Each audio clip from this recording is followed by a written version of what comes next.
دائما في إطار العمل الاستباقي والوقائي، لأن سأضيف اليوم كلمة وقائي. تمكن المكتب المركزي للأبحاث القضائية بناء على معلومات وفرتها له المديرية العامة لمراقبة التراب الوطني من تفكيك واحد الخلية تتكون من نساء، منهم 7 قاصرات. وهذه الفتيات كانوا في متصلات مع بعضهن عن طريق الشبكة العنكبوتية، بل أكثر من ذلك، على أن وصلنا إلى درجة تطرف بدأنا يفكرنا في القيام بعمليات تخريبية داخل المملكة تدخل في أجندة ما يسمى بدولة الخلافة، بل أكثر من ذلك، منهن من كانت على اتصال بقياديين في جماعة ديال داعش.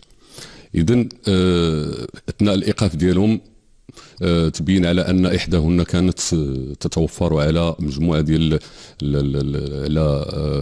المسائل التي تدخل في لا كونفيكسيون دي زيكسبلوزيف، يعني مواد تدخل في صنع المتفجرات. كما ان تم اكتشاف مخطوطات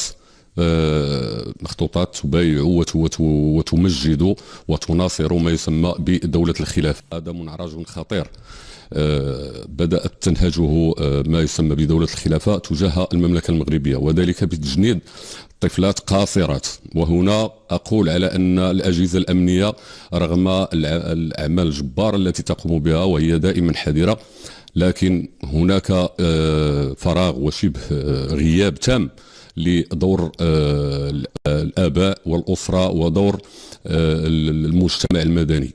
فإذن هاد الفتيات اللي تبنوا هذا الفكر الجهادي تبنوا بناء على خطابات لجماعات إسلامية متطرفة تدعو إلى تطرف ديال الشباب. أقول على أن هذه القضية هي بالنسبة لنا نحن مستجد في الابحاث اللي كيقوم بها المكتب المركزي للابحاث القضائيه، وبالتالي حنا غادي نقوموا بالواجب ديالنا كشرطه قضائيه، ولكن من الجانب الوقائي فاننا تدخلنا لاجل حمايه هذا الفلذات الكبير ديالنا اللي تيشكلوا بالنسبه لنا مستقبل ديال المملكه المغربيه. واظن على ان جميع مكونات المجتمع المغربي يجب ان تتعبأ من اجل مواجهه هذا التحدي الجديد الذي تتوجه الجماعات الإرهابية تجاه المملكة المغربية.